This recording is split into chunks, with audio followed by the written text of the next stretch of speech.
coach Duce Staley ready for next step in career, even if it's not his focus. Duce Staley liked his life after his playing career. Coaching youth football and working in radio kept him connected to the game he loved on two opposite ends of the spectrum. The knowledge gained from 10 years in the NFL helped make him an insightful analyst. And teaching young athletes gave him a special, nostalgic of joy. "I just saw how much fun those little guys were having," the former running back said. "And I saw myself all over again, being that little guy, doing Oklahoma drills, having the helmet that was too big and the shoulder pads that were too big and all up here, boiling his mouthpiece too long and now it's sticking out here. So, I saw it all over again and I loved it, so that's what motivated me." But then in 2011, Andy Reid, who coached Staley in Philadelphia for 5 years, called with a unique opportunity. Reid wanted him to enroll in the NFL's Minority Coaching Fellowship and work with the Eagles running backs, particularly then-star LaShawn McCoy, for the preseason.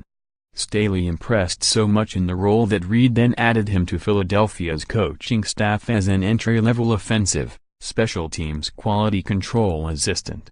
More, Eagles Lane Johnson calls Patriots fear-based organization. More, 4 NFL teams that could follow Eagles' model to Super Bowl rise 7 seasons later. Staley remains with the Eagles, serving as running backs coach the last 5 seasons while surviving 2 head coaching changes. The stakes are higher on this level, but Staley still can't help but see himself in his pupils. "Watching them in games, man, I get my knees shaking," he said. "I see them and I'm like, no. Left. Pick him up. And then I've got to get back in coach mode when they come back to the sideline and explain, this guy is trying to do this to you. That guy was trying to do that to you. Oh, and by the way, pick your feet up, man. Pick him up stiff arm, man."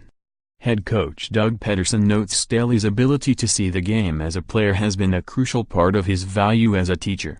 "He's been a big asset," Peterson said of Staley. "He's smart and understands not only the run lanes, but he also understands protections, and that's something when we have young guys. He's been able to break it down and teach it so they understand it. A running back coach position takes a special coach. I don't think just anybody can do that.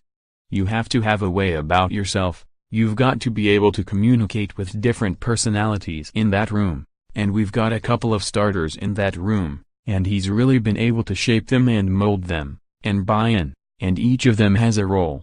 The results speak for themselves." In 2017, the Eagles used 6 different running backs, and all made meaningful contributions for the 3rd-ranked rushing attack in the NFL. That production helped Philadelphia overcome the season-ending injury of quarterback Carson Wentz in Week 14. In the Super Bowl, the Eagles' ground game gashed the Patriots' defense for 164 yards and a touchdown on 27 carries.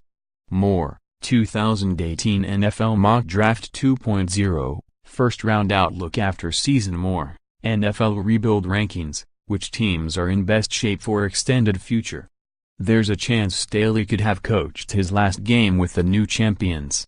He's currently in the running for the New York Giants offensive coordinator position, a move that would reunite him with Pat Shurmur, the Eagles' tight ends coach when Staley played for Philly, and offensive coordinator that Staley worked under during Kelly's tenure. However, it's possible that Staley could remain with the Eagles while receiving a promotion to offensive coordinator now that Frank Reich has accepted the head coaching position in Indianapolis. Staley is believed to rank among the leading in-the-house candidates for the job according to a person with knowledge of the situation. The person spoke on condition of anonymity because they were not authorized to speak about the coaching staff. If Staley does indeed land either coordinator gig, it would put him in rare company. There's currently only one African-American offensive coordinator in the league. The Kansas City Chiefs recently promoted Eric Bieniemy, another former teammate of Staley's and a protege of Reid. And NFL teams scarcely glean from the running backs coach ranks to fill offensive coordinator positions.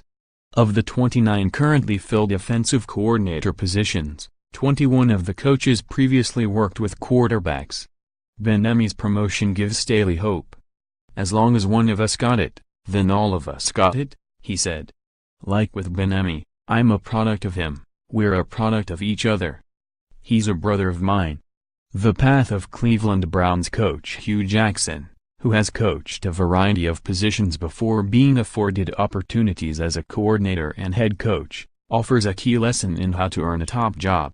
If you have those ambitions, and you don't think it's going to happen for you, and you want to expedite the process, as a running backs coach, then you've got to try to become a quarterbacks coach, Staley said. And then you've got to try to become a coordinator. There are ways. You just have to move if that's your ultimate goal, if you're chasing it. I'm not chasing it. Instead, Staley aims for balance. The Giants' offensive coordinator rumors started to swirl during Super Bowl week, and at the time he said "I've got blinders on," focused on this Super Bowl, but he did admit intrigue over a potential opportunity with Shermer and the Giants if it were to materialize. He later offered, "You always want to climb the ladder, but that doesn't mean I'm chasing it. But I'm ready for that step." Staley's players agree with his self-evaluation. You always see him drawing up plays and looking at things in a different light. His brain is always working, Eagles running back LeGarrette Blount said. "He's one of the best coaches I've ever had in my entire career. Hope he gets the opportunity to move up and become a head coach someday. He'll be great." Follow Mike Jones on Twitter @ByMikeJones. Photos, NFL post Super Bowl power rankings.